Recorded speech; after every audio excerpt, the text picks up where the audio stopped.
राजस्थान के सबसे बड़े कोविड अस्पताल RUHS में शुक्रवार दोपहर 2 मिनट के लिए प्रेशर गिरा और ऑक्सीजन सप्लाई बाधित होने से 3 मरीजों की जान चली गई। अगर 1 मिनट की देरी और होती तो 27 जानें जा सकती थी। अस्पताल में मौजूद इन मरीजों के परिजन जब तक कुछ समझ पाते, उससे पहले ही डॉक्टरों ने तीनों मरीजों को मृत घोषित कर मोर्चरी में भेजने की कार्रवाई कर दी। सुबह जिन मरीजों ने जूस पिया, चाय पी, उनकी अचानक मौत से परिजनों ने हंगामा कर दिया। मामला बढ़ा तो पुलिस को बुलाया गया और परिजनों को हर तरीके से बस समझा दिया गया।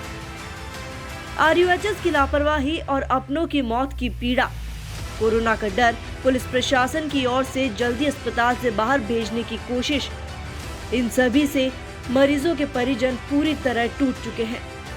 इन सब के बीच RUHS में कोई भी उच्चाधिकारी नहीं थे। घटना के वक्त RUHS के आरातारी ICU वार्ड में 30 जने थे। इनमें से 25 वेंटिलेटर पर थे। सभी को ऑक्सीजन लगी थी और लगभग सभी की स्थिति स्थिर थी। अचानक 1:14 पर सभी मरीजों को सांस नहीं आई। मरीज तड़पने लगे। परिजनों के घबराने पर स्टाफ की नजर ऑक्सीजन सप्लाई पर गई तो ऑक्सीजन की सप्लाई रुकी हुई थी। स्टाफ के हाथ पैर फूल गए। अफरा तफरी मच गई। आधा स्टाफ ऑक्सीजन सिलेंडर लेने भागा तो कुछ ने सप्लाई के लिए फोन किया। इससे पहले कि कोई कुछ समझ पाता, वहां भर्ती 3 मरीजों की मौत हो गई। महज 2 मिनट में सप्लाई वापस शुरू कर दी गई। यदि थोड़ी और देर हो जाती तो शायद 30 जानें जा सकती थी।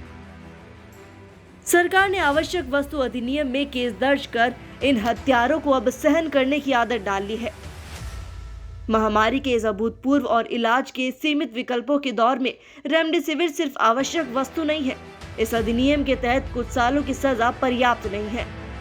मध्य प्रदेश में नकली इंजेक्शन बनाने, बेचने वालों, कालाबाजारी करने वालों के ऊपर अब कार्रवाई के सख्त नियम बना दिए गए हैं।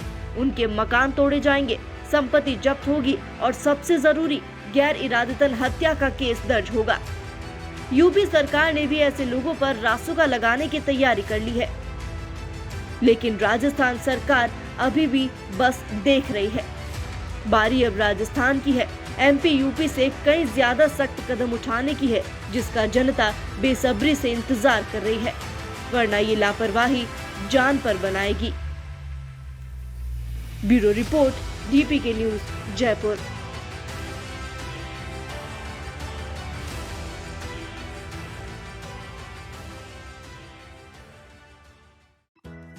राजस्थान की हर अपडेट के लिए बेल आइकन दबाएं और सब्सक्राइब करें DPK न्यूज।